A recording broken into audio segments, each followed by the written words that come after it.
Então é isso, falamos um pouco disso, falamos sobre a armadura de Deus. Eita glória, quem estava aqui? Se revestir da armadura de Deus, não para entrar numa batalha. Opa! Vestir a armadura não para entrar numa batalha. Não é batalha espiritual. Porque se a gente for entrar numa batalha espiritual com o diabo, nós vamos ter que descer da nossa posição de autoridade, assentado com Cristo, se rebaixar ao nível dele para enfrentar ele numa batalha que não faz sentido. Então você vai ter que ouvir o áudio da semana passada para você entender tudo que aconteceu. Amém, gente? Mas hoje nós vamos falar de outro assunto. Amém? Você fica feliz?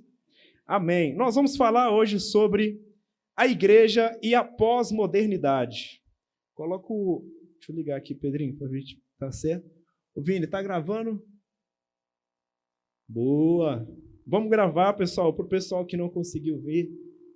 Ixi, alterou o negócio de novo. Muda aí para a gente.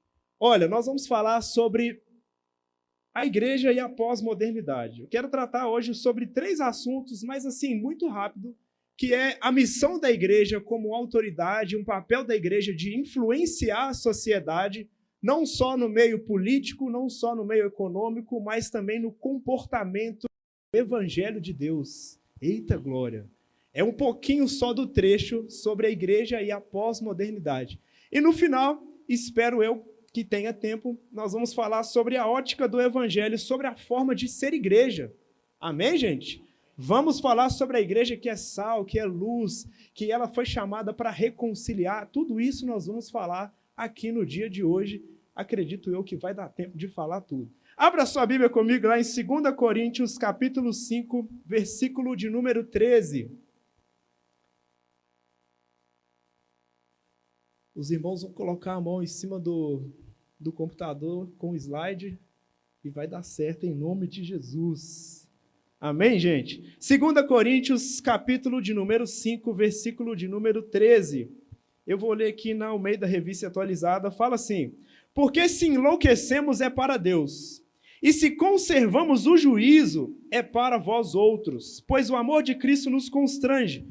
Julgando nós isto, um morreu por todos, logo todos morreram. E ele morreu por todos para que os que vivem não vivam mais para si mesmos, mas para aquele que por eles morreu e ressuscitou. Assim que nós, daqui por diante, a ninguém conhecemos segundo a carne. E se antes conhecemos Cristo segundo a carne, já agora não conhecemos deste modo. E assim, se alguém está em Cristo, é nova criatura.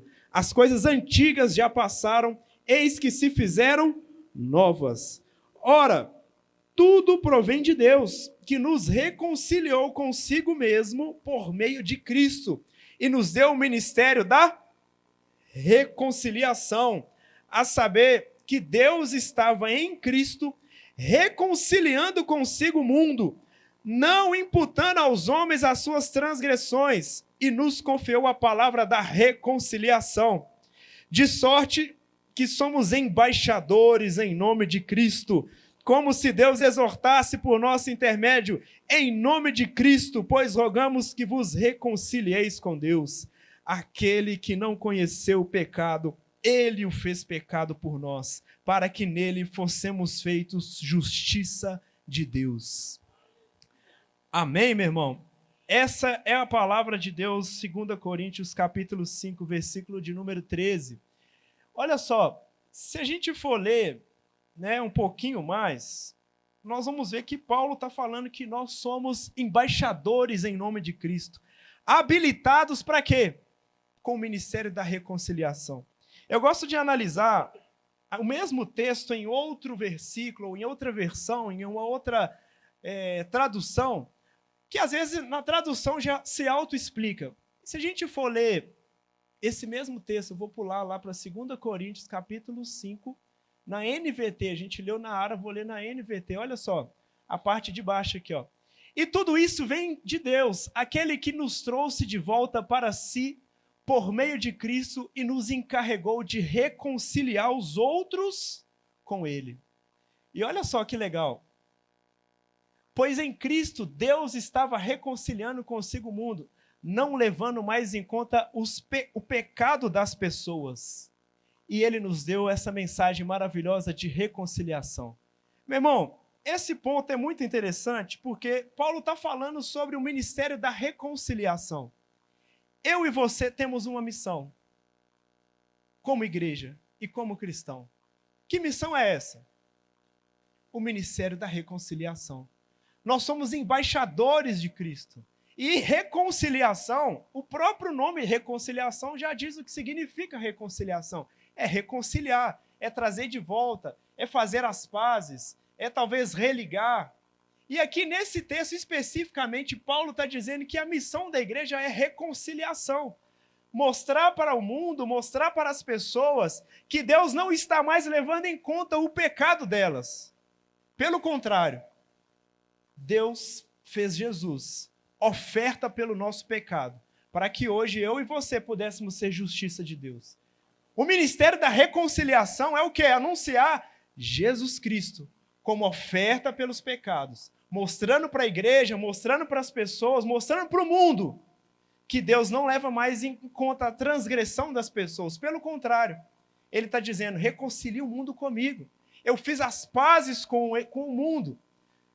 Vocês estão entendendo até aqui, gente? Isso significa que Deus não está irado com o mundo ou com as pessoas. Opa! Deus não está irado com as pessoas, Deus está irado comigo. Eu acho que as coisas que estão acontecendo na minha vida é porque Deus está irado comigo. Não. Ele nos deu o ministério da reconciliação. Eu sei que nós não queremos desse jeito porque nós já recebemos a palavra da fé. Mas a missão da igreja é levar para as pessoas do mundo que Deus não está irado com elas. O pecado delas já teve um preço que já foi pago. Por isso o ministério da reconciliação. Eu e você como igreja temos essa missão, reconciliar o mundo com Deus. E nós somos embaixadores, olha só, nós somos embaixadores de Cristo. O embaixador de Cristo, imagino eu, se veste muito bem, porque ele representa o reino de Deus nessa terra. E isso é ser embaixador de Cristo. Amém, gente? O embaixador é um representante legal do governo do reino de Deus. Então eu e você como igreja somos embaixadores de Cristo. Nós somos dotados de poder, autoridade, unção para poder anunciar Jesus Cristo. Você que está sentado aqui hoje, você recebeu de Jesus esse poder de ser embaixador dele. Você pode falar em nome dele, você pode agir em nome dele, você pode abraçar as pessoas em nome dele. O que você faz na terra aqui, as pessoas veem em você Jesus Cristo, porque você é o embaixador de Cristo. Amém, gente? Talvez você fale assim, mas eu ainda não sou. Fala amém. Nós somos embaixadores de Cristo. E é o interessante ao dizer isso, por quê? Porque nós não estamos no ministério da condenação. Nós não estamos no ministério de apontar o dedo. Nós não estamos no ministério de revelar o CPF das pessoas. Amém, gente?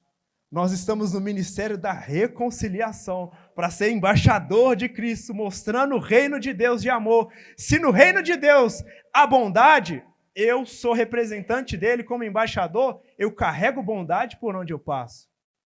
Se no reino de Deus há alegria, há abundância, por onde eu passar, alegria e abundância eu também vou carregar. Porque eu sou embaixador de Cristo. Amém, gente?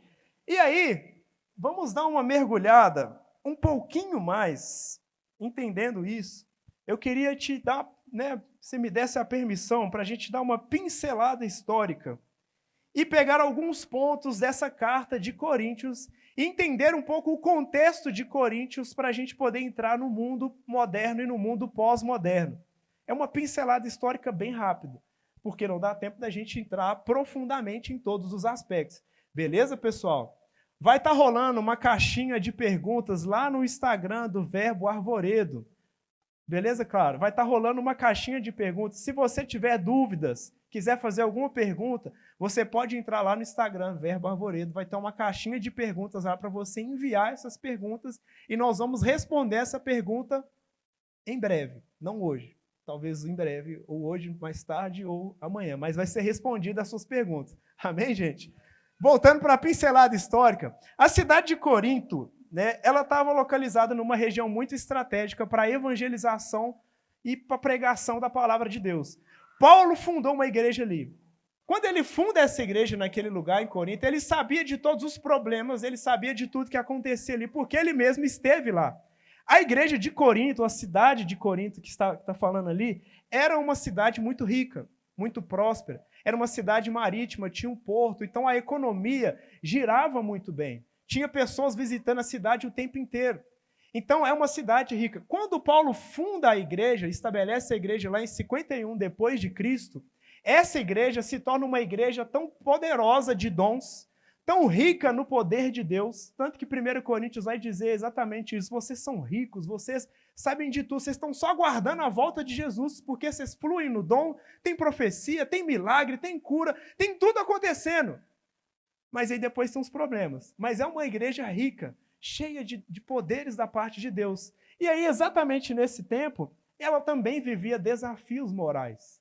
Imoralidade sexual, divisões. A influência da cidade de Corinto para dentro da igreja de Corinto estava acontecendo de uma forma muito grande. E aí é um dos motivos de Paulo escrever a carta para alertar a igreja em Coríntios sobre o novo modo, ou o novo estilo de vida que a igreja deveria viver. Vocês estão entendendo até aqui, gente? Estou falando rápido? Não? Tá certinho. E é interessante dizer isso, por quê? Porque esse é o contexto da época de Corinto, da época onde nós estamos vendo aqui. Talvez a gente possa dizer até que já estava começando a viver um mundo moderno ou algo nesse sentido. Mas havia muitas misturas de filosofias, havia muita mistura de coisas, de doutrinas, e isso tudo estava querendo entrar para dentro da igreja. E aí Paulo escreve a carta trazendo essas orientações. Algo interessante a se dizer, que no meio dessa cidade, por ter vários deuses, e principalmente os deuses gregos, a gente vê uma deusa chamada Afrodite, que era uma das deusas cultuadas na cidade de Corinto. E a influência que isso causa é que Afrodite era a deusa considerada a deusa do amor, da sensualidade, da beleza, da fertilidade. E ela exigia alguns rituais de prostituição naquela época. E é interessante, é só uma pincelada histórica para poder te contextualizar sobre a igreja de Corinto e sobre a cidade de Corinto, que essa deusa Afrodite, naquela época, ela exigia rituais de prostituição. O que eram os rituais de prostituição? As pessoas, ou principalmente as mulheres, elas eram convidadas pelo menos uma vez no ano a ir até o santuário da deusa Afrodite, se assentar no santuário dela, ou no trono, no lugar onde eles faziam cultos ali, e prostituir com o estrangeiro. Era uma forma dela garantir felicidade, amor e fertilidade para sua casa, fazendo esse tipo de ritual. É claro que os homens estrangeiros iam lá, pagavam dinheiro para essas mulheres que faziam isso e elas levavam o dinheiro embora. Há casos que contam que noivas, mulheres que estavam para se casar, elas tinham que ir até esse lugar para poder receber ou fazer esse ritual de prostituição para levantar dinheiro para o seu enxoval. E além de levantar dinheiro para o seu enxoval, garantir fertilidade, felicidade e amor no seu casamento, fazendo rituais de prostituição à deusa Afrodite. E isso era tão sério que era comum. Por isso a cidade se aproveitava de várias pessoas entrando e saindo na cidade de Corinto, e isso era considerado até mesmo normal. E aí, além disso, tinha as sacerdotisas, que eram as sacerdotisas de Afrodite, elas também se prostituíam e levantavam dinheiro, levantavam recursos para manter o templo. Enfim, era uma coisa absurda, vamos dizer assim. E aí, isso era uma só das pontas, estou falando, não dá para a gente aprofundar tanto, mas era só uma das pontas de coisas que aconteciam naquela igreja. Além de pessoas praticando atos imorais no meio da rua, andando bêbados, enfim, era uma série de coisas. E aí Paulo vai dizer lá em 1 Coríntios 5:1, ele fala assim, olha que interessante, comenta-se por toda parte que há imoralidade sexual em seu meio, imoralidade que nem mesmo os pagãos praticam. Soube de um homem entre vocês que mantém relações sexuais com a própria madrasta. Para Paulo escrever isso no meio de uma cidade que já vivia numa imoralidade sexual alta, e ele falar assim, tem coisa que vocês estão praticando aí dentro que nem mesmo os pagãos praticam. É uma denúncia muito forte. É ou não é verdade? É, muito forte. Ou seja, a igreja estava no meio de uma sociedade muito complexa, deixa eu ver o tempo aqui, muito complexa, mas ainda assim ela estava avançando.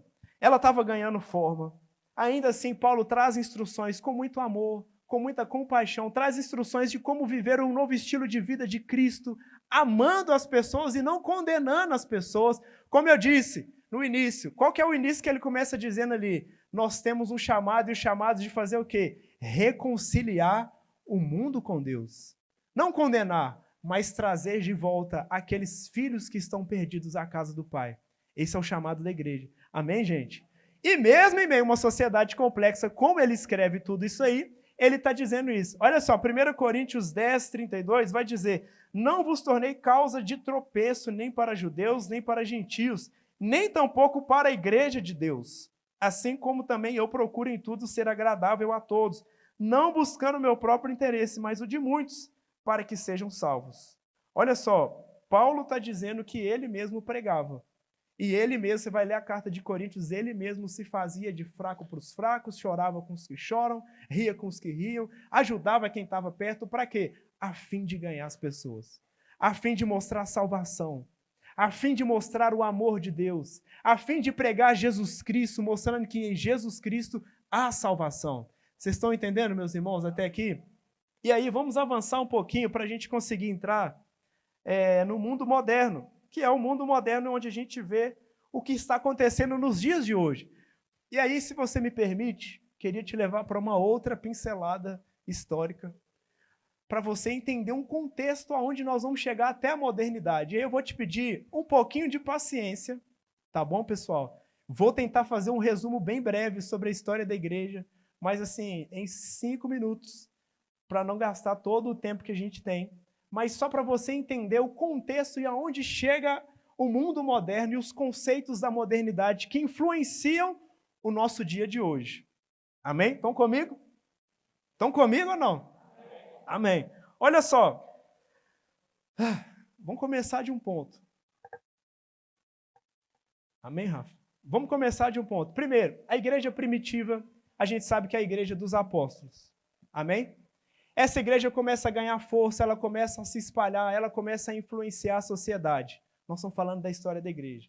Essa é uma igreja onde a gente sabe que ela repartia o pão, vivia de casa em casa, havia tudo em comum. Essa igreja tinha milagres, tinha cura. Tem textos que falam que a sombra de Pedro curava as pessoas, ou seja, era uma igreja rica em poder, rica em comunhão, rica em missão e rica também em consagração. Eles andavam e assim a igreja de Deus começou a avançar e ganhar espaço. Essa é a igreja primitiva. A gente sabe muito bem que pelo modo de viver da igreja, ela ameaçava os romanos e o governo romano. Como? Pelo seu estilo de vida de não querer se dobrar a outros deuses, os romanos ou o imperador romano via a igreja como uma ameaça. Por quê? Naquela época os imperadores romanos se acreditavam que eles mesmos eram o próprio Deus. Eles acreditavam que eles eram os deuses por cima das pessoas.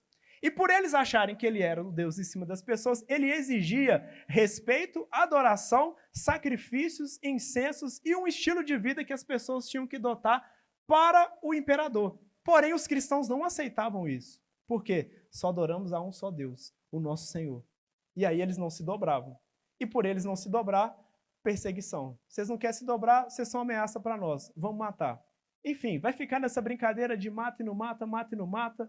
Chega uma hora que um imperador institui falando que o Estado todo tem que ser cristão. Chega uma hora que chega outro e fala assim, não vai ser mais cristão, vão perseguir, tem que matar. Enfim, perseguição. Por isso a gente vê o Coliseu, a gente vê cristãos sendo jogados em leões, sendo expostos a queimadas, sendo queimados em fogueiras, em madeiras. Enfim, perseguição.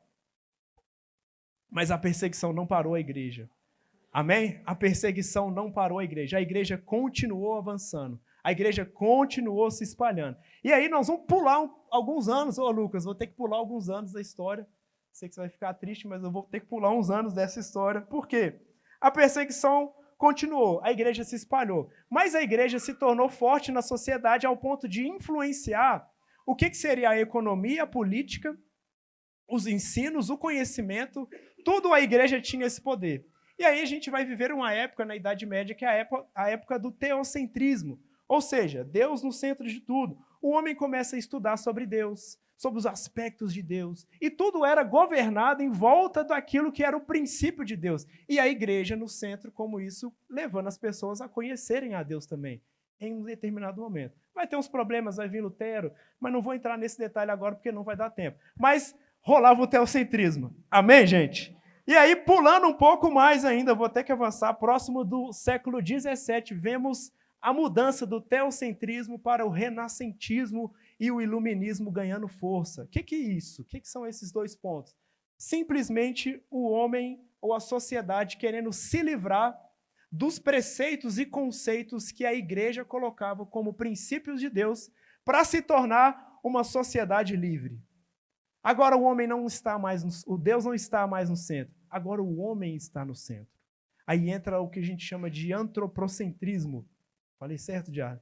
Antropocentrismo. E aí o homem agora está no centro de todas as coisas. Agora vira uma busca do homem para se admirar. E aí a gente vai ver nessa época, talvez você vai lembrar da história, pinturas do homem pelado, a mulher pelada. Por quê? Porque agora o homem quer estudar o corpo humano, quer estudar ele próprio, não mais Deus. Agora é ele que está no centro. E aí vira essa grande admiração pelo homem. E aí, além disso, a gente vai ver que surgem teorias como o egocentrismo, o humanismo, por quê? Agora tudo é mais humano. E aí, um pouco mais, eu tenho que avançar, a gente entra no relativismo. É um ponto-chave que pula de um para o outro e é a base para entrar no modernismo. O relativismo, o pessoal começa a acreditar agora que é o seguinte, agora nada mais é absoluto. Se a igreja falava que as coisas de Deus é absoluto e certo, agora não é mais. Agora tudo pode ser. Ah, isso aqui é certo? Não. Pode ser que sim, pode ser que não. Ah, mas fazer isso daqui em determinado local não é correto. Não.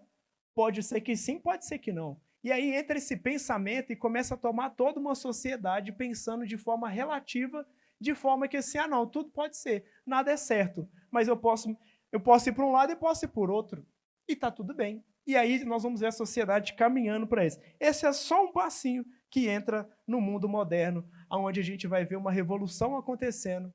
E aí, para a gente poder encerrar toda essa pincelada, a gente vai ver o homem agora buscando prazer em cima de qualquer coisa, buscando o bem-estar dele acima de qualquer coisa. E aí a revolução de tudo vai dizer que o homem e a indústria vai colaborar para ele, dando tecnologia. Agora as coisas tecnológicas vão proporcionar facilidade para o homem. O homem está se tornando moderno, as coisas estão modernizando, e aí a gente vê a revolução industrial ajudando nisso. Aí tem a entrada do carro, enfim, não vou conseguir fazer ponto a ponto de cada um dessa história, mas é só para você entender que veio aí essa cultura de as coisas mais fáceis, as coisas mais leves, o bem-estar acima de todas as coisas. E aí o homem entra nesse mundo pós-moderno. E aí entra esse lado que a gente está tanto falando, que era a igreja nesse mundo pós-moderno. O que esse mundo pós-moderno vai trazer para a gente? Agora, os relacionamentos que antes eram profundos, agora eles são superficiais. A vida que antes era mais tratada de uma maneira correta ou com rigor, agora é mais leve. O homem que sempre passava por desafios ou obstáculos, ou trabalhava, se esforçava para conquistar algo, agora ele entra no modo assim, eu não tenho que me esforçar tanto para ter as coisas, porque eu sou um homem moderno, as coisas têm que chegar até mim. Vocês estão entendendo, gente? Esse é o conceito de modernidade e a modernidade que o pessoal quer. O homem não quer mais esperar as coisas chegarem para ele. Ele não tem mais paciência. Eu estou moderno. Ficar esperando 2, 3 horas para algo acontecer, eu sou moderno. E o mundo pós-moderno vai se caracterizar em base disso. É claro que eu estou pegando assim, só uma fatia bem fina, assim, não dá para a gente aprofundar tanto, mas é só para vocês entenderem da onde veio todo esse conceito moderno e onde nossa sociedade está vivendo hoje. Até aqui está tudo bem, gente? Estão em paz? Então vai dar tempo. Maravilha. Esse é o mundo pós-moderno. As características que a gente vê. Olha só, o homem agora passa a crer em tudo. Qualquer coisa ele crê agora. Astros, superstições, cortar perna de coelho para trazer sorte, ele crê fielmente que aquilo ali vai trazer sorte. Esse é o mundo pós-moderno. Ah, se Deus falou algo, ele falou algo, mas ele poderia ter falado outra coisa. Relativismo. Ele começa a brincar nesse modo onde nada mais é certo. Tudo pode ser. Isso caracteriza esse mundo. Ele é muito religioso, ele crê em duendes, ele crê em bruxas, ele crê em plantas, crê em animais, ele crê em várias coisas. Isso já sabemos que vem lá de trás, mas no dia de hoje ele se torna uma pessoa religiosa. O homem pós-moderno, ele é religioso, mas ele só não é praticante.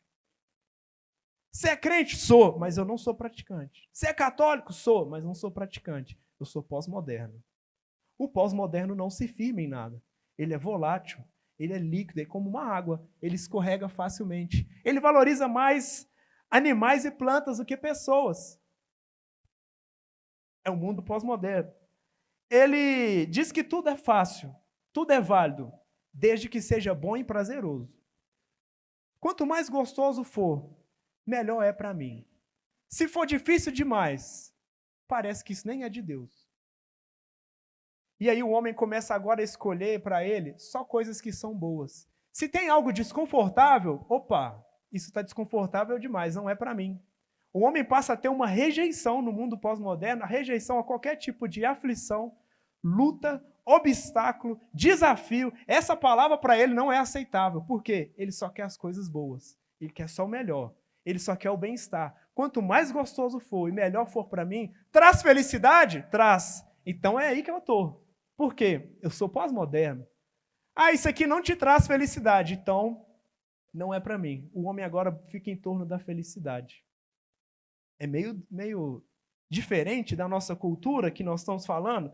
É diferente. É por isso que nós estamos no meio desse lugar. Mas, olha só, o mundo se torna pós-moderno, mas o evangelho continua o mesmo. O nosso Deus é imutável, ele continua o mesmo. Os princípios do Senhor continuam os mesmos.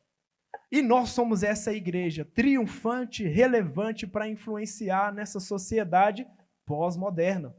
E quando a gente olha para dentro dessa sociedade pós-moderna e a gente olha os princípios e a cultura do reino de Deus, nós vamos ver, por exemplo, Colossenses 2,8, Paulo dizendo o seguinte: não permitam que outros os escravizem com filosofias vazias e invenções enganosas provenientes do raciocínio humano, com base nos princípios espirituais deste mundo e não em Cristo. Nós vamos ver ele dizendo o seguinte: não deixa que a filosofia do mundo influencie você. Deixa que a filosofia de Cristo influencie você. Você é a igreja de Cristo. Você representa Cristo. E não essas outras filosofias vãs. Então você vê que isso vem desde lá de trás. Se a gente puder estudar um pouquinho mais os textos, nós vamos ver Romanos 12 dizendo: e não vos conformeis com esse século, mas transformai-vos pela renovação da vossa mente, para que experimenteis qual seja a boa, agradável e perfeita vontade de Deus. Ou seja, não imitem os comportamentos e costumes deste mundo. Meu irmão, presta atenção. Nós estamos chegando num ponto-chave aqui. Os comportamentos do mundo naquela época já eram uma base. Mas os comportamentos do mundo de hoje, na sociedade pós-moderna, é um avanço daquilo que aconteceu lá atrás, quando Paulo escreveu isso daqui. Então, o texto que ele escreveu naquela época vale para o dia de hoje. Não imitem os costumes deste mundo. E nós que somos a igreja, chamados para reconciliar, nós que somos a igreja, chamados para influenciar esse mundo, nós não podemos imitar o comportamento do mundo. Pelo contrário, nós somos chamados para ser diferentes.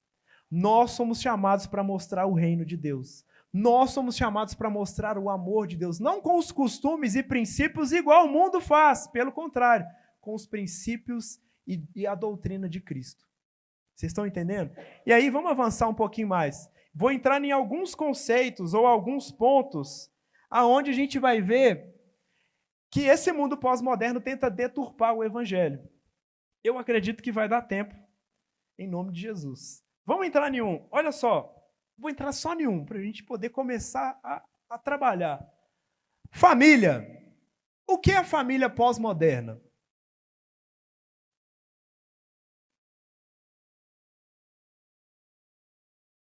Tempo para pensar. O que é a família pós-moderna nos dias de hoje? A família pós-moderna, antes de eu entrar no que ela é, vou entrar no o que Deus estabelece como família para o povo dele, o que é o plano de Deus de família. Homem e mulher, o homem se juntará à sua mulher, e ele vai fazer o quê? Reproduzir. Amém, gente? Amém ou não? Vai reproduzir. O homem vai viver uma vida em harmonia, cuidando dos seus filhos. Amém? Vai multiplicar a sua família, a geração vai fluir. Enfim, vai ter família. Família vai acontecer. Amém? A família pós-moderna já é diferente. Ela já fala o seguinte: família é o que você quiser, é o que você achar melhor. Família é o que você bem entender. Família é se você quiser juntar homem com homem e outro homem, fazer 3 homens, isso é família, se você entender que é uma família. Família, se você dizer que é 3 mulheres juntas e se casarem, isso é família também. Família, se você entender que o homem pode se casar com uma vaca, é família também. Ninguém pode dizer nada, porque a sociedade pós-moderna aceita tudo. A família, então, agora se tornou o que o indivíduo quiser. O que a pessoa quiser é família. Não mais os princípios de Deus ou os princípios de alguém. Eu não aceito os princípios de alguém. No mundo pós-moderno não tem isso. Eu constituo a família da forma como eu quiser. E aí a gente vai ver, por exemplo, alguns pontos chaves como o divórcio. A gente sabe que Deus não é a favor do divórcio. E a gente sabe que existem causas onde o divórcio é permitido por causa da dureza do coração e aonde Deus permite. Mas o mundo pós-moderno, vamos se juntar, vamos fazer um test drive. E depois, se der errado, a gente se separa. No mundo pós-moderno, a gente pode testar. Ah, vamos testar? Se der errado, tudo bem. Se der certo, a gente junta. E se não der nada, a gente fica junto. Esse é o mundo pós-moderno. E aí a gente vai ver questões como machismo, feminismo, o aborto, tudo isso distorcendo a família. Tudo isso distorcendo o plano real de Deus no mundo pós-moderno. E aí tem um ponto legal que eles vão dizer o seguinte: não precisamos ter filhos, porque filho custa caro. Tem uma pesquisa que fala que um filho até os 18 anos custa R$1 milhão. Não sei se é verdade. É mais? Eu não tenho. Mas no mundo pós-moderno eles falam o seguinte: não tenham muitos filhos, porque se tiver muitos filhos é prejuízo. Custa caro, é dinheiro. É melhor não ter. É melhor ter um cachorro. É melhor ter um gato, um passarinho para cuidar. É mais fácil, é mais prático e você não se envolve tanto. É uma distorção da família ou não é, gente? Pai de pet. Eu tenho um cachorro lá em casa, falar nisso. Mas eu estou esperando o momento onde virar filhos, porque olha só o que diz Salmo 127:3. Herança do Senhor são os filhos, o fruto do ventre seu galardão.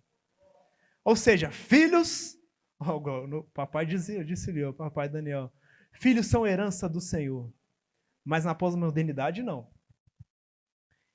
Eu vou pular para o próximo ponto, para a gente não ficar só nesse. Próximo ponto, imoralidade e a cultura da sensualidade. Vai dar tempo? Vai dar tempo. Imoralidade e a cultura da sensualidade. O que a Bíblia diz? Digo, porém, andai no Espírito e jamais satisfareis a concupiscência da carne. Gálatas 5,16. 1 Pedro 4,2 vai dizer, para que no tempo que vos resta na carne já não vivais de acordo com as paixões dos homens, mas segundo a vontade de Deus. Quando a gente fala de imoralidade, esse ponto, esse aspecto, a gente tem uma visão muito clara. O Senhor nos chama para a santidade. Ele nos comprou com seu sangue, para que a gente viva uma vida na vontade dele. Isso é o ponto. Nós vamos ver depois mais textos dizendo que nosso corpo é templo do Espírito Santo. Nós somos de Deus. Amém, gente?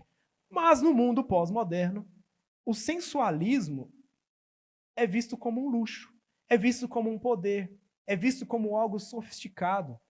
No mundo pós-moderno, quanto mais as roupas são feitas para valorizar o corpo e deve ser exibido. O corpo precisa ser exibido para quê? Para que haja poder, elegância. Tem lugares que você só vai entrar se você estiver vestido ou mostrando alguma parte evidente do corpo. Esse é o mundo pós-moderno. E aí tem uma supervalorização do corpo. Por quê? O corpo agora é o templo. E aí nós vamos ver o pessoal enlouquecidos com academia. Eu quero ficar bonito pelado. Essa é a frase que dizem. É sério, gente. Eu tenho que ficar bonito pelado. Por quê? Meu corpo é o meu templo. E aí há uma enorme valorização do corpo. Tem outras coisas. Eu preciso aplicar um botox. Eu não posso deixar com que a velhice chegue em mim. Eu tenho que aplicar um botox, por quê? Supervalorização do corpo. Eu não posso deixar os fios brancos chegarem. Tem que pintar. Calma, gente. Eu não estou querendo apontar ninguém. Amém? Nós não estamos condenando ninguém. Estou mostrando que a sociedade pós-moderna diz isso. E nós estamos em meio à sociedade pós-moderna. Nós andamos juntamente com ela. Beleza? A grande questão aqui é os conceitos que essa sociedade pós-moderna trazem, que às vezes deturpam aquilo que o Evangelho diz. E aí a supervalorização do corpo, a pornografia e o entretenimento é tratado de uma forma tão explícita nos dias de hoje, que antigamente era só depois das 11.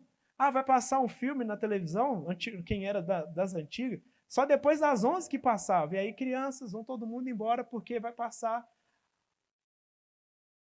Quem? Pastor Alexandre, Irene. Depois das 11 que vai rolar algumas cenas. Hoje, na sessão da tarde já está rolando. Filme infantil já está rolando. A agenda LGBTQI+, já está nos filmes de entretenimento, levando crianças e educando crianças a viver desse modo. Mundo pós-moderno. Eles acham que tudo isso é normal. E aí a gente vai ver abuso sexual, crianças sendo tratadas de forma sensual na internet, com dancinhas para ganhar seguidores, com dancinhas para exibir um corpo com um shortinho. Crianças, tá? Valorização do corpo. Eu queria entrar em mais, mas o entretenimento comprometido. Gente, eu não sei vocês, mas eu gosto de assistir uma série, um filme, uma coisinha assim. Mas nos dias de hoje, pós-moderno, você começa a assistir alguma coisa com, vamos dizer, uns 5 minutos assistindo algo, tem uma cena de sexo. Tem uma cena explícita. Tem um negócio ali.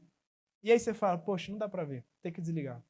Ah, mas que isso? Você é radical demais? Não é que é radical demais.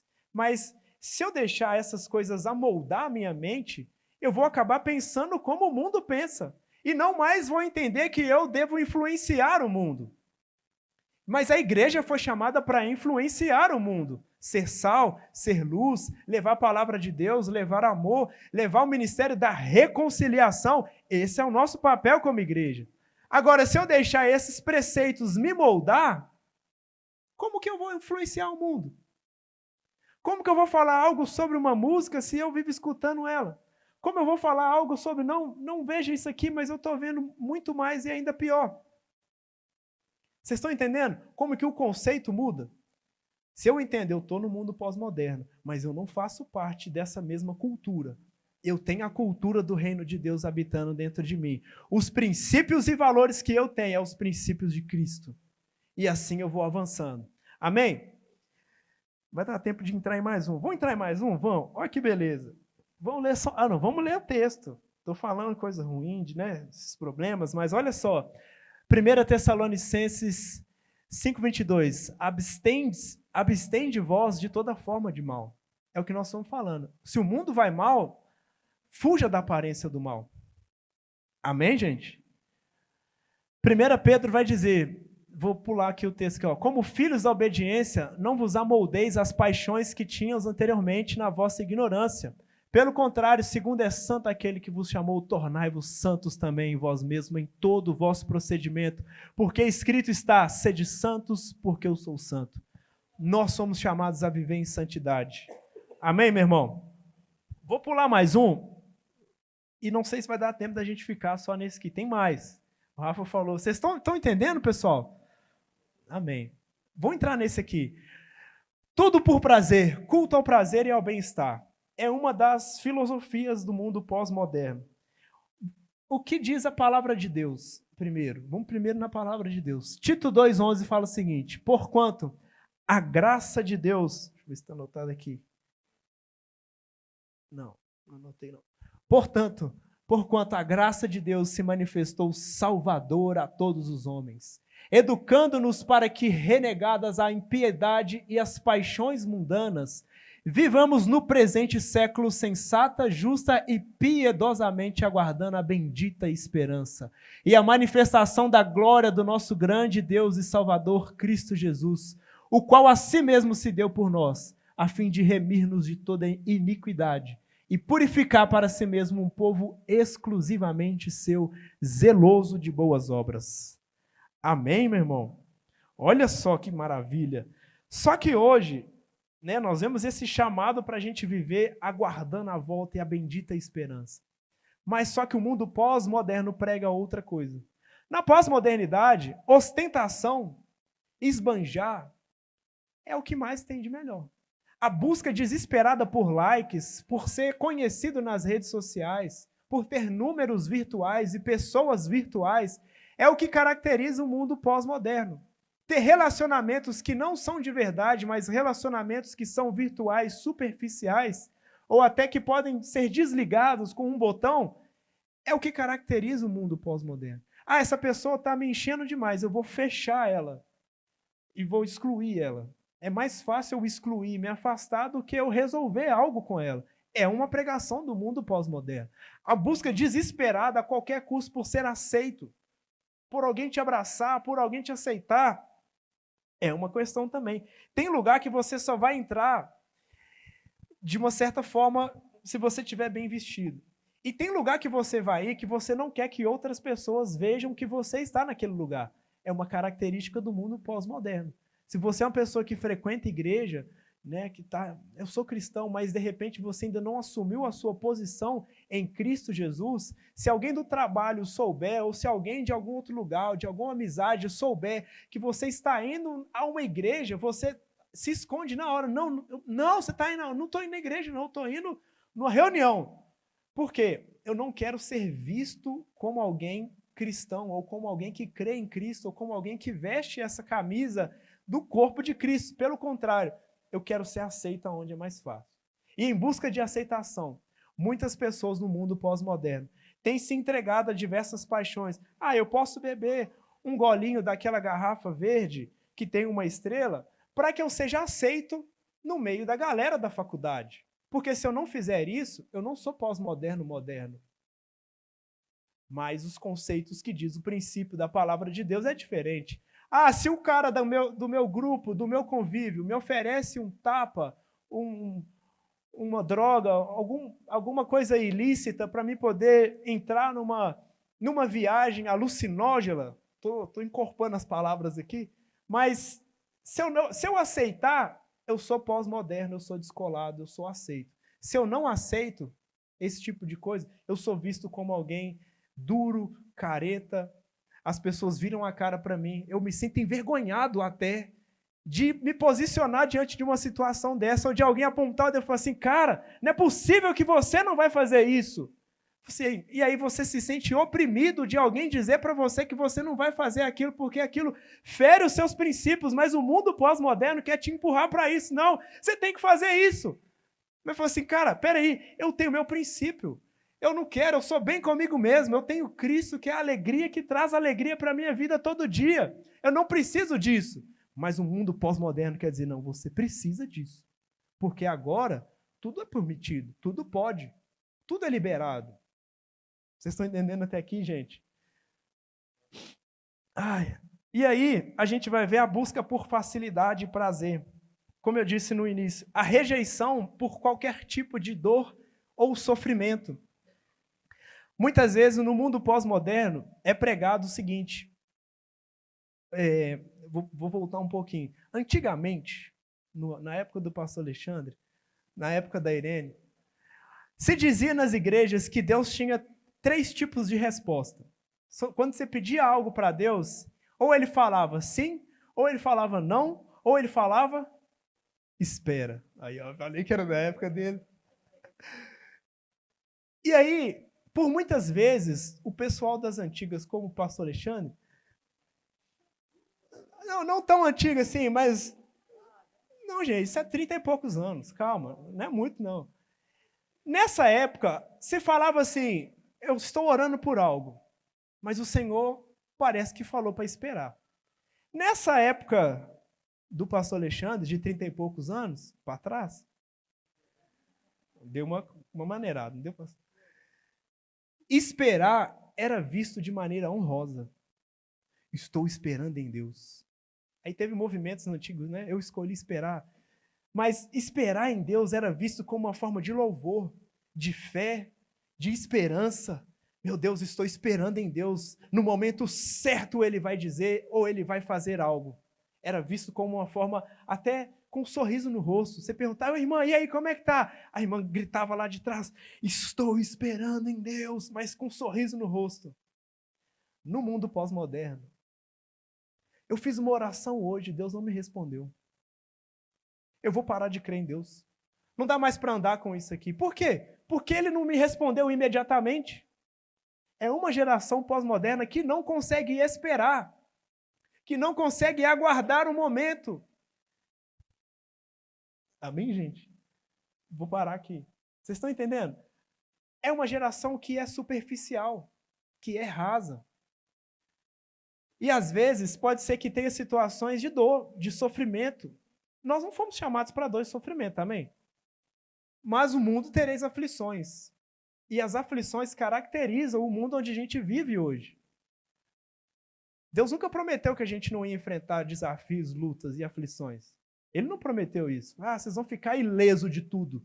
Não vai ter dor nenhuma, viu, gente? Tem o pastor, jogador de futebol, Ricardo Oliveira, que diz, mentiram, viu? Que eles falam isso, lembra? Mentiram, viu? Falaram que era tudo fácil, mentiram. Por quê? Porque tem lugar que promete você vai ser ileso de todos os tipos de aflições. Você nunca mais vai ter desafio na sua vida. Você vai flutuar por sobre as nuvens. Oh, maravilha! Mas aí quando você começa a viver o evangelho real, você vai ver que tem desafios para enfrentar. Você vai ver que vai ter aflições, mas uma coisa boa a gente pode dizer. Mesmo em meio às aflições, Jesus está conosco todas elas. Ele não pula do barco, pelo contrário, Ele está conosco em todo momento. Esse é o nosso Deus. Agora, a geração pós-moderna não consegue esperar Ele. Pelo contrário, se não acontecer aqui e agora, eu estou pulando fora. Eu não quero, eu abro mão da minha fé por causa disso. Por causa de quê, gente? Porque eu estou esperando demais. Vocês estão entendendo, gente? Ai, meu Deus, vou pular mais um ponto, mas antes de eu pular, vamos ler um pouco de texto. 2 Timóteo 3,12 vai dizer o seguinte: sim, e todos que desejam ter a vida de devoção em Cristo Jesus sofrerão perseguições. Aleluia. Você está preparado para receber perseguições?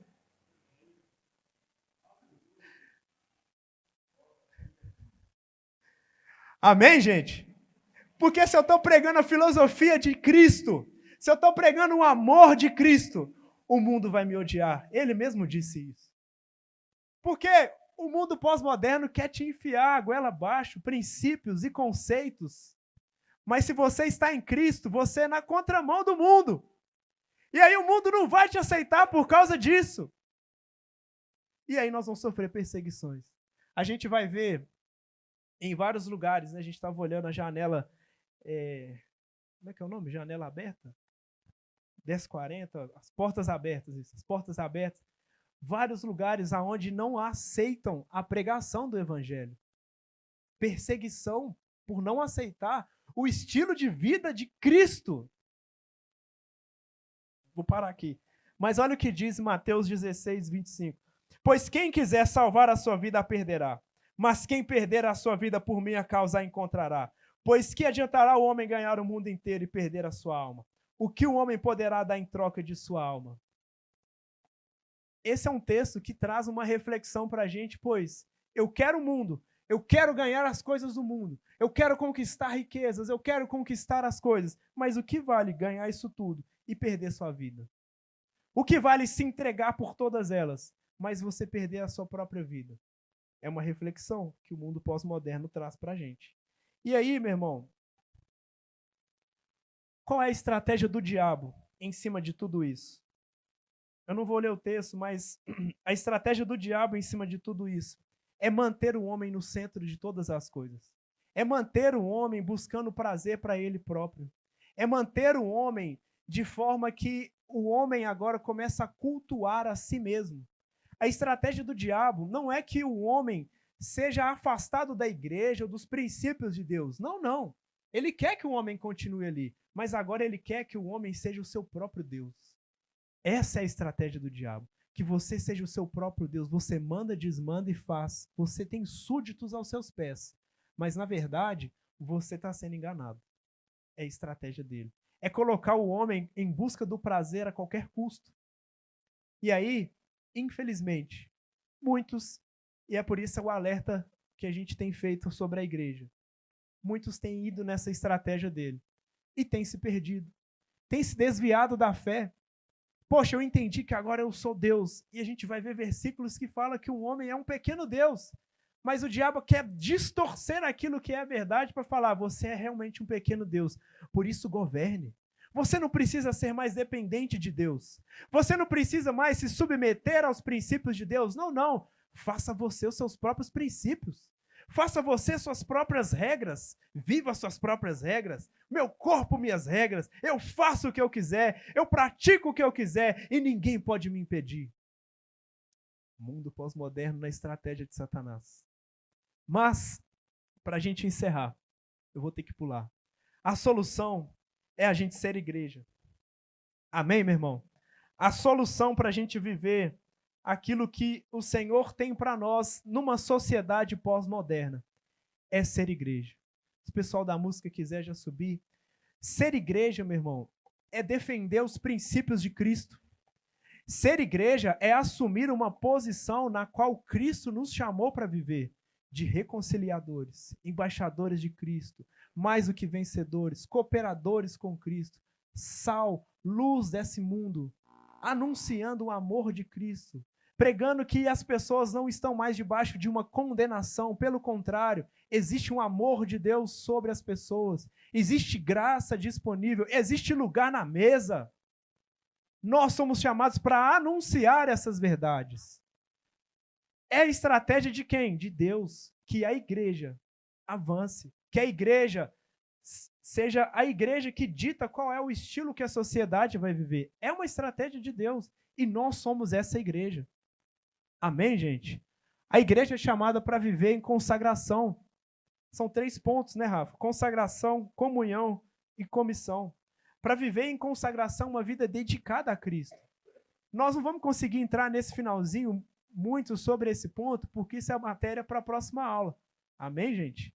Como que a igreja agora tem ferramentas práticas para ela poder viver no meio da sociedade. Hoje eu só levantei os problemas. Hoje eu só levantei os pontos. Hoje eu só trouxe, talvez, interrogação na sua cabeça com o mundo pós-moderno. Mas existe um estilo de vida que é o estilo de vida da igreja. E esse é o estilo de vida no qual a gente vai descobrir à medida que a gente for avançando nessas quintas-feiras e aprofundando ainda mais. É o estilo de vida de Cristo. É o estilo de vida onde o mundo prega, odeiem as pessoas, se afastem das pessoas. Mas Cristo diz, amem as pessoas.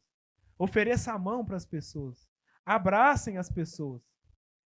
Se alguém te chamou para andar, é o que Jesus mesmo disse, para andar 1 milha, ande 2 milhas. Se alguém pediu algo, dê 2 vezes mais. Por quê? Para mostrar que você não está apegado, mas para mostrar que há abundância. Porque você é filho de um Deus que é rico. E a riqueza está sobre você.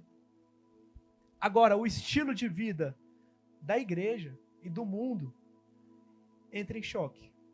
Não dá para a gente deixar com que o mundo entre dentro da igreja. Ou que o estilo de vida do mundo influencie a igreja. Não. A igreja é dotada do poder de Deus para influenciar esse mundo. Onde estão aqueles que vão se levantar com poder e graça? Onde estão aqueles que vão se levantar com ousadia, falando, eu sou a igreja, eu sou representante de Cristo? Onde estão aqueles que vão anunciar a verdade do amor de Deus, a verdade do Evangelho, o ministério da reconciliação? Onde estão aqueles que vão guardar os princípios e valores de Cristo e vão levar a sua própria família nos princípios e valores de Cristo e não deixar com que o mundo influencie? Onde estão aqueles que vão trazer, às vezes, uma influência no universo da música, do entretenimento?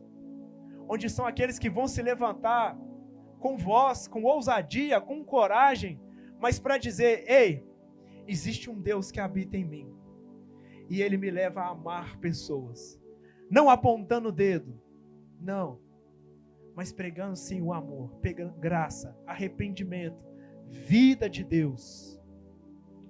Onde está? O Senhor pode contar com você para ser igreja dele? O Senhor pode contar com você para ser embaixador de Cristo? Fala com a pessoa que está do seu lado: meu irmão, você e eu somos a igreja. Nós somos embaixadores de Cristo. Fica de pé no seu lugar.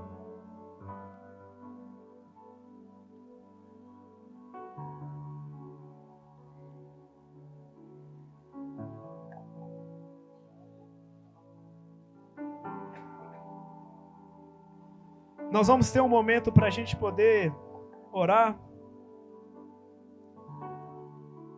e declarar a palavra. Amém, gente? Feche os seus olhos.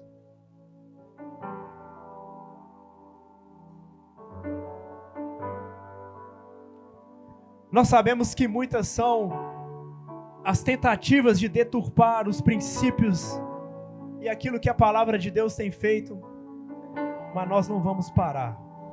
Nós iremos avançar. E eu creio que desse lugar está se levantando uma igreja vitoriosa, relevante, excelente. Uma igreja que vai sim impactar esse mundo, que vai impactar essa região. Eu creio que o Senhor tem nos levantado e colocado nosso coração para queimar a respeito disso. Nós somos a sua igreja. Nós carregamos o poder e a palavra da verdade.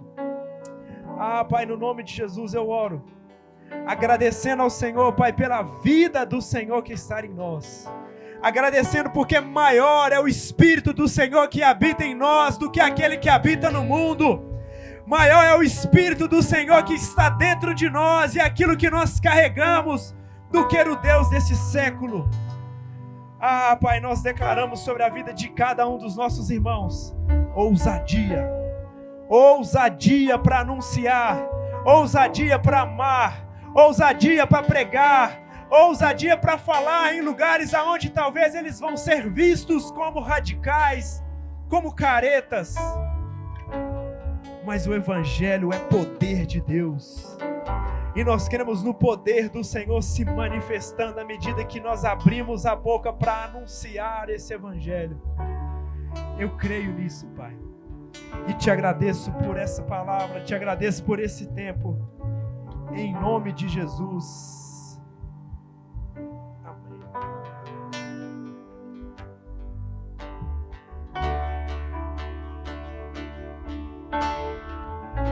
A perseguição não parou a igreja, o Coliseu não parou a igreja, os leões não pararam a igreja do Senhor. O inferno não pode prevalecer. Vamos avançar, não vamos parar de crescer.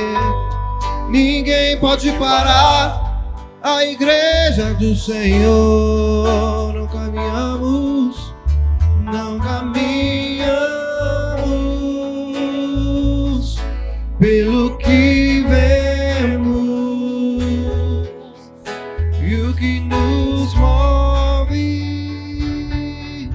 é o que nós temos. Nação santa, somos a igreja, vivemos por fé. Aleluia. Estamos de